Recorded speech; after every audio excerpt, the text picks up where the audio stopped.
राजेश गुप्ता। राजेश भाई, पहले ये बताइए 130वें संशोधन पे आपकी पार्टी की राय क्या है? अभी के शर्मा कह रहे थे जेल से सरकार अब नहीं चलेगी।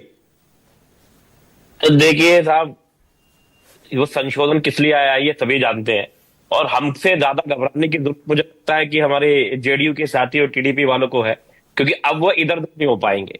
जो नीतीश बाबू बार बार इधर से उधर हो जाते थे, तो उनको डराने की एक कोशिश है कि इधर उधर होगे तो तुमको उठा के बंद कर दिया जाएगा। और खुद भाजपा के मुख्यमंत्रियों को डराने की कोशिश है कि तुम कुछ ऐसा ऊंचा नीचा करोगे, और उसके साथ भी वही होगा कि 30 दिन का केस लगाओ। और पता है, मेरे को थोड़ा सा दुख होता है मानक भाई कि बहुत कम स्टडी करने के बाद में डिबेट्स हो रही होती हैं, एक दूसरे पे आरोप तो लगते हैं, स्टडी कोई करता नहीं है ढंग से। मेरे ख्याल सौभाग्यवश मैं 3 चुनाव लड़ा हुआ हूं, 2 जीता हुआ हूं इस पैनल पे, हो सकता है कोई और भी लड़ा हो। देखिए, चुनावी प्रक्रिया को समझने की जरूरत है। जैसे आपने जो मुझसे सवाल करा, पहले मैं उस पर बता देता हूं कि एक केस नहीं करते। जब जैसे हमारे मुख्यमंत्री जी को उठाया था, अरविंद जी को, एक सीबीआई का केस करते हैं, एक ईडी का केस करते हैं, कोई इनकम टैक्स से करा देते हैं। अगर सीबीआई वाले केस के अंदर जमानत हो रही होती है, तो ईडी के वकील वहां जाके कहते हैं हमको चाहिए कस्टडी अब, तो 30 दिन तो आप ऐसे निकाल दोगे। अगर कहीं जमानत आ भी रही है तो रोक देते हैं। सत्येंद्र जैन जी के केस में आपने देख लिया, सीबीआई ने कह दिया क्लोजर फाइल हो गया कि कुछ नहीं करा, उसी सीबीआई के ऊपर ईडी ने केस करा हुआ है, तो वो केस तो अपने आप खत्म हो गया। इस तरीके से बहकाया जाता है, एक केस नहीं करते। वहां पे इन्होंने पूरी टीम्स बना रखी है किस तरीके से उस आदमी को 30 दिन तक रोकना है, पहली बात। दूसरी बात पे आ जाते हैं जो वोट कटने की हो रही है। मैंने अभी जो चुनाव के बारे में आपको कहा, मैंने इसलिए कहा था, क्या कोई गारंटी ये ले सकता है, जितने हमारे साथी बैठे, भाजपा के मेरे बड़े भाई यहां पर बैठे हुए हैं, आप भी हो यहां पर, कि अब चुनाव आयोग चुनाव से पहले कोई सप्लीमेंट्री शीट नहीं लेके आएगा? आपको मालूम है कि चुनाव घोषित होने के बाद भी चुनाव आयोग सप्लीमेंट्री शीट लेके आता है। बात नंबर 1, किसके वोट कट गए, किसके आ गए, आप कुछ नहीं जानते।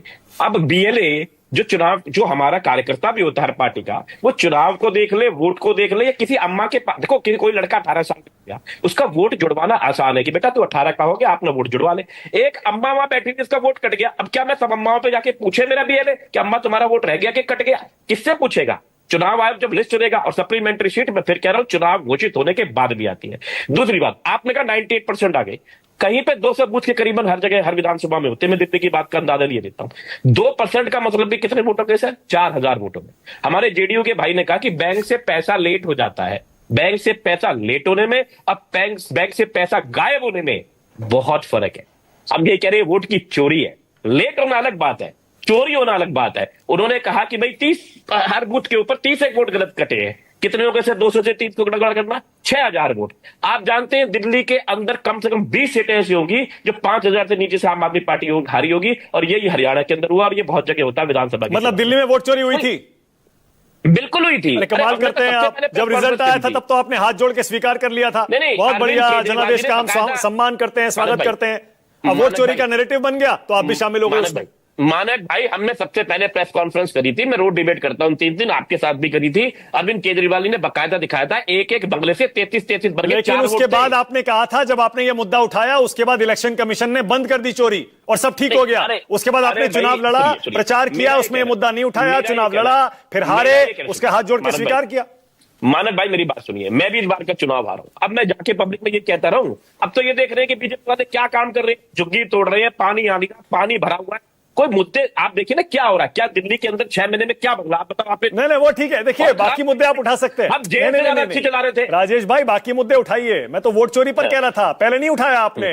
अब राहुल गांधी ने, तेजस्वी ने उठाया तो आप भी शामिल हो गए उसमें। हर्षवर्धन त्रिपाठी और सुनिए, मेरा एक पॉइंट और ले लीजिए, मेरा एक पॉइंट ले लीजिए। मेरा ये कहना है कि वोटों को पहले हटाए, पहले लोगों को समझाया जाता है, फिर पैसे से खरीदते हैं, फिर डराते हैं, पुलिस भेजते करा, जब ईडी सीबीआई सब कुछ करके देख लिया, अब आखिरी हथियार पे आए, एक गरीब आदमी को वोट नहीं देने दोगे, डेमोक्रेसी को बिल्कुल ही खत्म कर दोगे।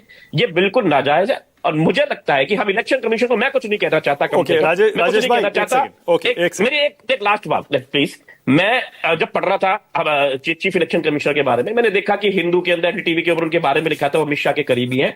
मेरा ये कहना है, मैं इलेक्शन कमीशन को कुछ नहीं कहना चाहता, क्योंकि वो तो बेचारे राजपूत है, जो सीट पे है उसकी बात माननी पड़ती है उनको। लेकिन जो सीट पर बैठे हैं, उनके जो मंत्री हैं अमित शाह जी, उनको उनकी बात माननी पड़ेगी। मुझे लगता है ईमानदारी से चुनाव लड़ना चाहिए, free and fair election. Harshvardhan Tripathi.